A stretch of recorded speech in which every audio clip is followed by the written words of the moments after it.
But everything seems so, well, odd. I'm not even sure I know who I am. Well, we can certainly straighten you out on that. You're Bill Turner, 822 West Maple Street, and you're in the hardware and sporting goods business. But why am I here? Partly worry, partly lobster. Worry? That's right, worry. Worry over your sales volume. Sales volume? But my sales are good. Have been right along. Mm-hmm. Yes, they have. But there's a day coming when merchandise is going to be plentiful and competition very keen again. How good is your volume of business going to be then? That's the $64 question that's been giving you restless nights and wrinkles in the forehead lately. And well, it might, too. But what's lobster got to do with all this? Considerable.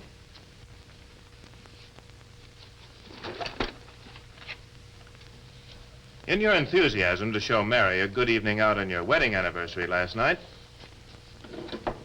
you had a whole lobster. And quite a large one, I might add. And numerous olives, served in thin-shell glasses and surrounded by amber fluid.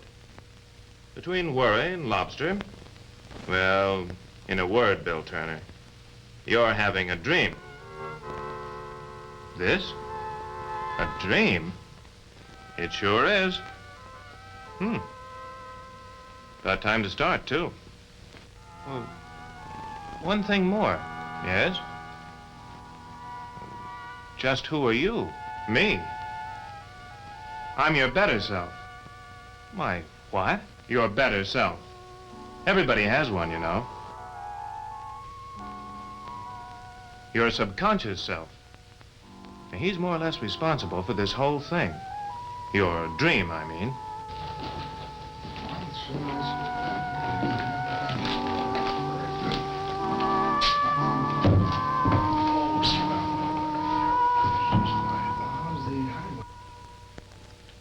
The experts will give you some sound help in your sales problem. Elmer Wheeler, popularly known as America's #1 salesman. And Rivers Peterson, managing director of the National Retail Hardware Association. And now, if you don't mind. The trouble with you, Bill Turner, is that you... if you don't mind. Well, it isn't as if he doesn't know better. You see, Bill, you've been satisfied lately with just sitting back easy and poking the keys of the cash register. Now, that's not selling. And like he says, you know better. Just like every good salesman knows that come the time when merchandise is plentiful again, and competition, more than just a word again, it's going to take some real effort to keep the volume of business up where it is now. Now, don't get me wrong. You aren't slipping up on everything. Why don't we run over to your store for a minute? See some of the things you are doing to ensure continuance of your present volume of business. But we can't go down to the store this time of night. May I remind you again, this is a dream. And in dreams, you can do anything you darn please. Thank you. To the store, then.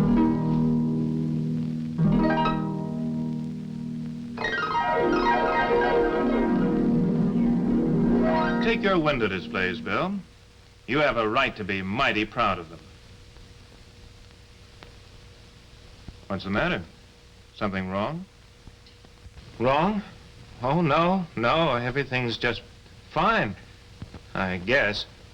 As I was saying, your windows are real attention getters, Bill. There isn't a store around that does a better job of following the association's promotion guide that duplicates the suggested window trim so carefully. And inside your store, modern lighting, modern fixtures, plenty of aisle space. Shopping islands with swell mass and feature displays. As for stock, you've got a good selection of quality merchandise, complete lines in each department, offering a wide variety of merchandise to customers. Now, this is the sort of quality merchandising that not only gets folks coming into a hardware and sporting goods store, but just as important, it keeps them coming back. So you are keeping up on merchandising, Bill. But your salesmanship, that's something else again. You've been slipping there. And as your better self, it's my duty to see that something is done about it. That's why I brought you here, to see the experts. Guess this is where we come in, Pete. I guess it is, Elma. You first. Okay. Bill, Elma Wheeler has 5 selling principles that people in every field of selling have found most helpful. Maybe you've used them in the past. But he hasn't lately, that's a cinch. Oh, excuse me. Certainly. And Bill, I know from experience that the application of these principles can be a tremendous factor in building and holding store volume. Thank you, Pete. Now, Bill, these principles are designed to make your sales more accurate, foolproof, and faster. Take principle number 1 here, for example. Don't sell the steak, sell the sizzle. It's the sizzle that sells the steak and not the cow. Hidden in everything you sell in life is a sizzle. The sizzle is the tang in the cheese, the crunch in the cracker, the whiff in the coffee, and the pucker in the pickle. In lawnmowers, for example.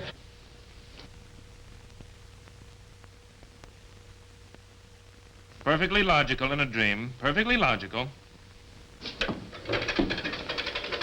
This machine will give your customer's lawn the most perfect haircut in the neighborhood because it cuts smoothly and quietly and is easy to push. Take pressure cookers. It's the guarantee of a perfect dinner every time in less time, which in terms of the sizzle is husband happiness. In firearms, it's a lifetime of fun a customer will get shooting a precision-made gun like this. Lifetime of fun, that's the nubbins of a real sizzle on firearms that will lead to many a sale.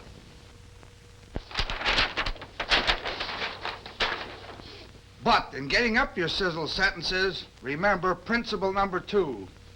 Don't write, telegraph.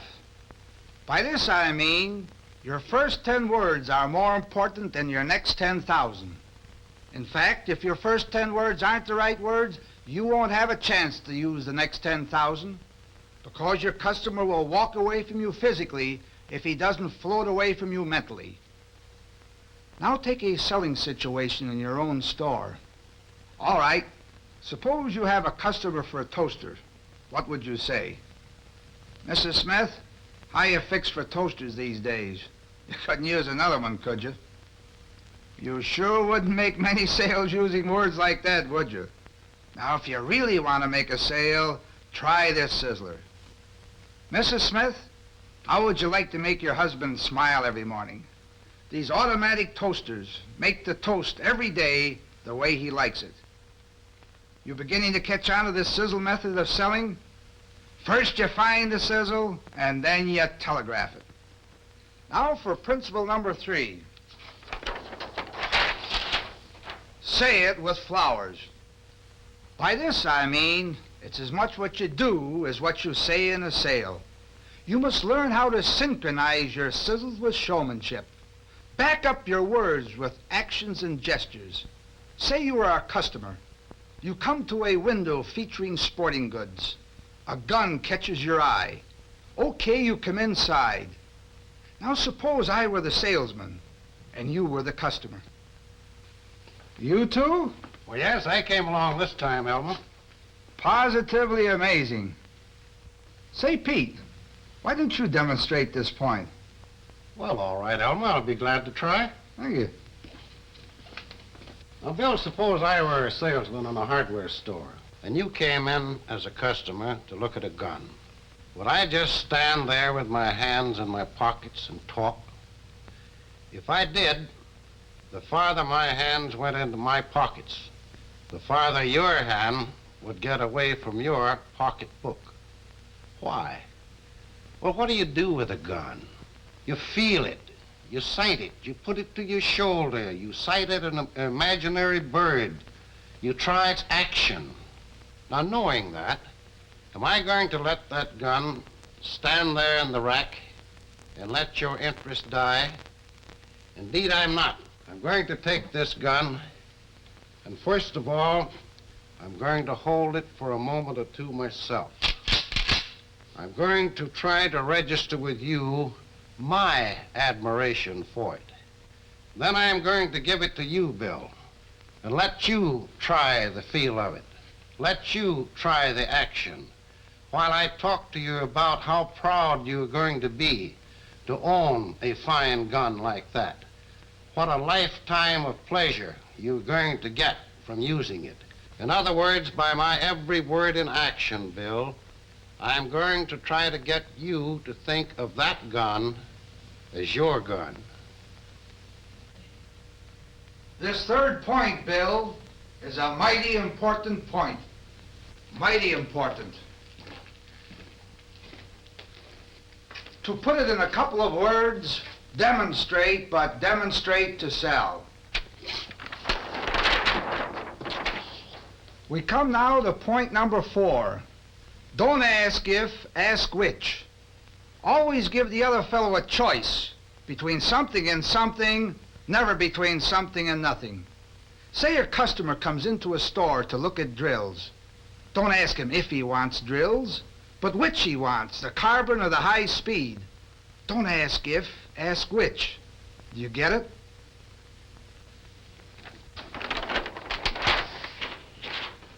We come now to the 5th and final point, to make your sales more accurate, foolproof, and faster. Watch your bark. Watch your voice. It's as much how you say it as what you say that counts. All right, Bill. Let's say you're going to sell an automatic washer. Go to it. But remember, watch your voice. Watch your tone sizzle. Mrs. Brown, this washer has a one-piece all-steel cabinet. Now that makes it strong and sturdy. And the whole washer is finished inside and out in lifetime porcelain. Porcelain outside for lasting beauty. Porcelain inside for lasting cleanliness. That's the way, Bill. You're sure catching on to this sizzle method of selling. Remember, Bill, it's how you say what you say.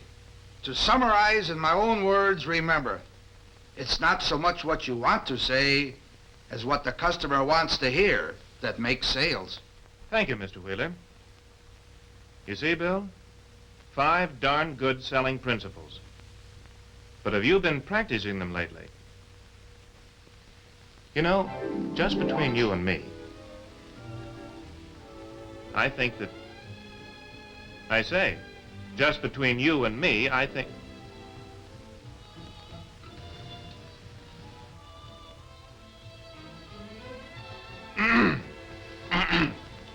Hey! One dream at a time, eh? As I was trying to say, now's the time to get back in the old selling groove. But one thing you've got to remember. Whatever selling techniques you use, however you arouse desire, appeal to a customer's interests, answer his objections, justify price, you've got to do it with facts. Isn't that right, Mr. Peterson? Absolutely. Success in selling nearly always depends on how well you know the products you sell. This is especially true in our field. So many times people come into the store to ask for advice on products, information about features. To such people, the man who waits on them is both an authority and an advisor. He sells the products. He should know all about them. Well, Bill used to be on his toes pretty well when it came to keeping informed on products, Mr. Peterson. Why, I can remember back when Bill was making a sale one time. Let's try this one for size. Oh, I like the color.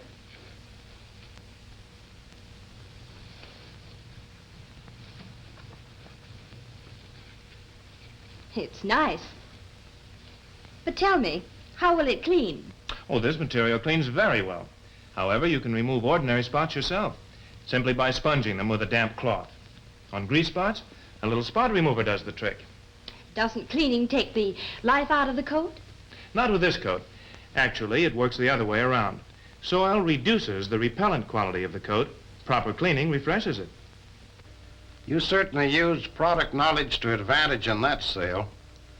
Tell me, Bill, where did you learn those facts about the hunting coat? Well, to tell you the truth, Mr. Peterson, I was putting a new shipment of those coats up in the rack one day and just happened to read one of the tags. Very good. It's amazing how much information you can pick up on products just by reading what the manufacturer has printed on the label or tag. Many products carry labels, giving information about the product or directions for use. But Bill never used to depend solely on this one source for information. Why, I can remember another sale when Bill was waiting on a customer. Mr. Smith, actually you have a real tool shop in your hand. With this one tool, you can grind, drill, polish, engrave, cut, sand, saw. Well, those are just some of the things you can do. Mm-hmm. It works on leather, does it? Yes, it does. And equally well on wood, plastics, and even glass. I see. Sounds all right. You'll find it's a real tool shop, Mr. Smith. Does so many precision operations not possible with other portable tools. Remember where you got the information on that? From a trade publication ad. Yes, ads, both in trade and consumer magazines, are also sources for product information. But I don't mean sitting down and reading every magazine you can get from cover to cover. That would be absurd. It's more a matter of keeping your eyes open when you do read magazines for facts you can use in selling. Now take distributors and manufacturers' representatives. They're good sources too. Actually, every product in your store fairly bristles with questions. And these fellows can give you the right answers. Just one thing, though. You got to ask questions. If you want information, you got to ask questions. Thank you. And don't forget, Bill, that in your regular store sales meetings, you also have a swell chance to pick up useful selling facts. But these facts, this product information, can be useful not only in making sales, but also in making a lot of sales bigger. Bill has made a lot of sales like that one in the past. For instance, one time he was waiting on a fellow interested in a gun. Always been a rabbit man myself, Bill. Thought I might like to shoot ducks for a change. What do you recommend? Well, if you're after ducks, I'd recommend a 12-gauge full choke gun with a 30-inch barrel. Like this one.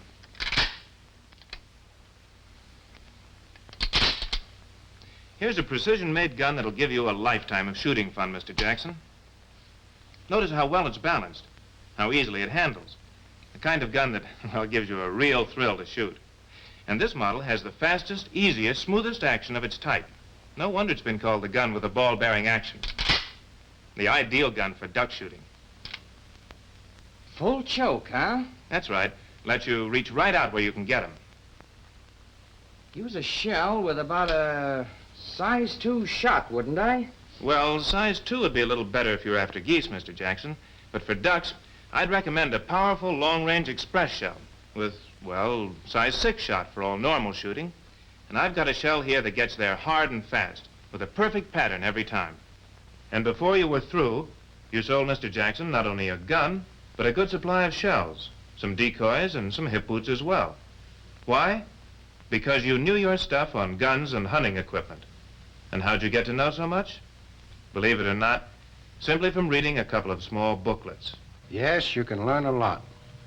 You can actually become an authority, not only on guns and ammunition, but on many other products, just by reading manufacturers' pamphlets, circulars, handouts, and direct mail pieces. And actually, it isn't hard to pick up this information. This material is invariably attractive, easy to read, and packed with facts. Now, one of the simplest, easiest, and yet most direct ways to get information on products is to try out the product for yourself. You can always tell a better story on how to fish if you've been fishing. You're bound to be more of an authority on hand traps if you've actually used one. The whole thing boils down to this, Bill. Selling techniques are effective only so long as you have product knowledge to back up those techniques. Don't undersell the importance of this to yourself, and you'll sell more merchandise to your customers. Well, there you are, Bill. You can go on worrying about the future if you want. Or you can get back in the old selling groove again and sleep peaceful nights. It's in your lap. Think it over. And Bill, while you think it over, remember these 5 selling principles. First, don't sell the steak, sell the sizzle. 2, don't write, telegraph. 3, say it with flowers. 4, don't ask if, ask which. And 5, watch your bark.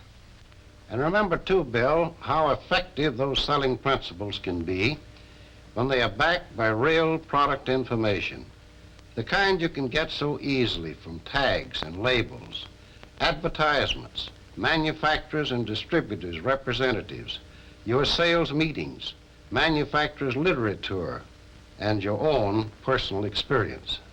And Bill, just one more thing. Lay off the lobster and floating olive combination before going to bed. Thank you.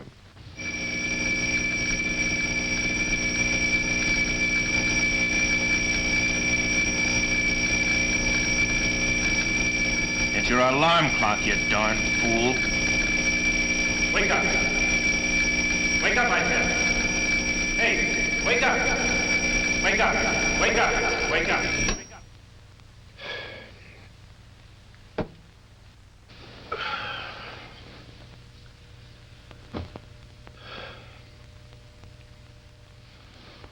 Wow. What a dream.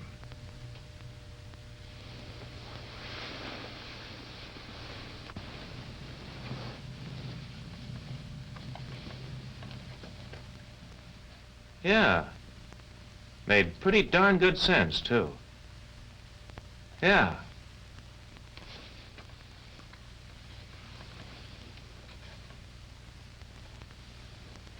By the way, how did you sleep last night?